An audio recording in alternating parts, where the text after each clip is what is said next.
Tout pour investir. Dose d'économie. Votre dose d'économie.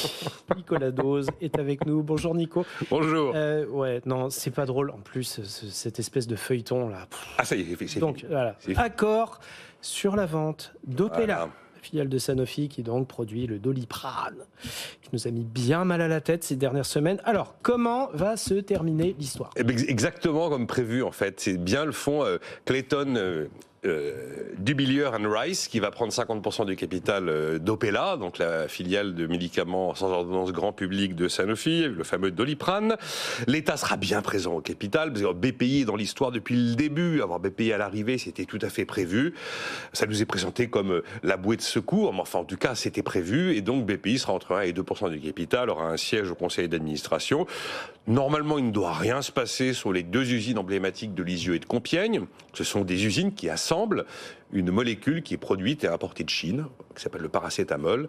Et dans la mesure où la marque Doliprane est exclusivement vendue en France et en Belgique, il n'y a pas de raison d'aller les mettre au Mexique. Ça me rappelle un truc. Ah bon ? Ça me rappelle ces fameuses méga factories de batteries à la française qu'on va construire en France avec des cellules qui viennent de Chine. Bah, c'est ce qu'on appelle des usines tournevis. Bon. Et ensuite, rassurez-vous, chacun d'entre nous trouvera du paracétamol disponible dans la pharmacie. Bon, c'est vrai qu'il y a eu des petites ruptures au moment de Covid, qui a quand même été une année très particulière.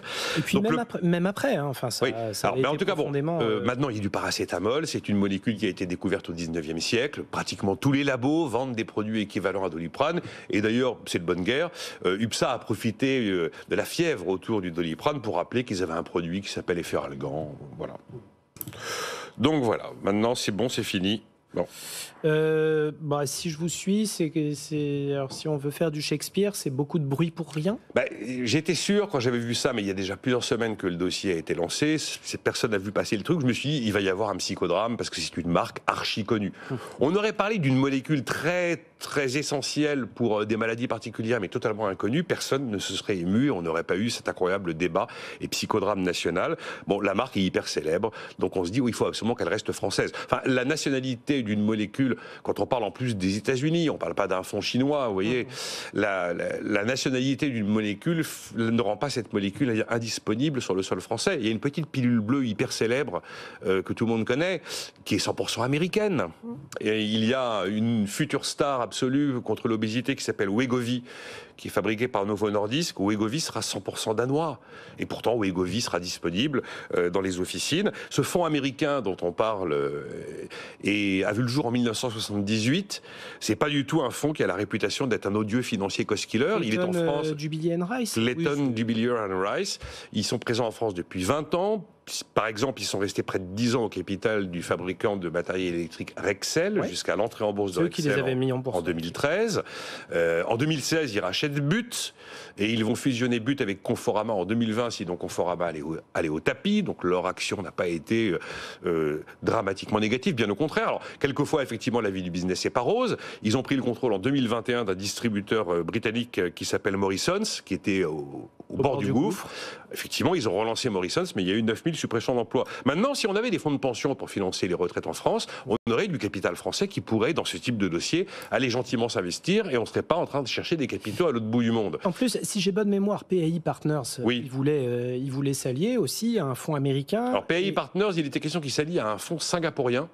Et Temasek. Et après, ils sont visiblement revenus trop tard dans le dossier.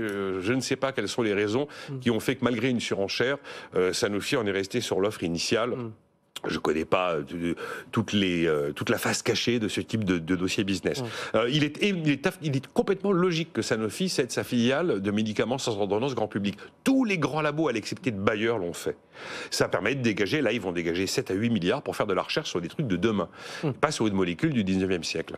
Ensuite, comme toujours, comme l'examen d'ailleurs du budget en cours, là, on a toujours cette tendance à regarder les choses avec des symboles et de la morale en bandoulière. Et je pense d'ailleurs d'ailleurs que les médias ont leur large part de responsabilité, parce que Dieu sait s'ils ont consacré des heures et des heures avec cette question de l'Iprane, doit-il rester français? C'est vrai que ça Si on mettait un peu moins de morale et un peu moins de symboles dans tous les dossiers économiques, on pourrait prendre les choses avec un peu plus de sérénité.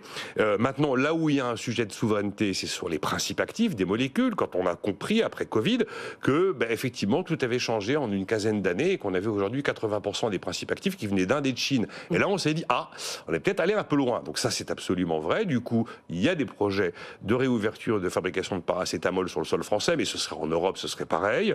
Et donc, 2 usines vont bientôt à nouveau produire du paracétamol en France.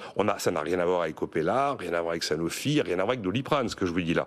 Le premier, c'est le groupe Isofène, qui va ouvrir à Toulouse en janvier 2025. La première usine donc de fabrication à nouveau de Doliprane sur le sol français, et une autre verra le jour à Roussillon en Isère en 2026 et sera ouverte par l'entreprise Sequence. Donc on va produire du paracétamol sur le sol français. Voilà, le sujet de Doliprane est clos. Voilà, de quoi on se plaint? On va en avoir du Doliprane, voilà. Plein. Mais si vous, mais encore une fois, j'ai regardé tous les labos qui font des produits équivalents, ils sont très nombreux en fait. Ouais, oui, c'est un principe actif assez connu. Merci beaucoup, Voilà. Nicolas Dose. Merci infiniment. On vous retrouve demain pour une autre chronique.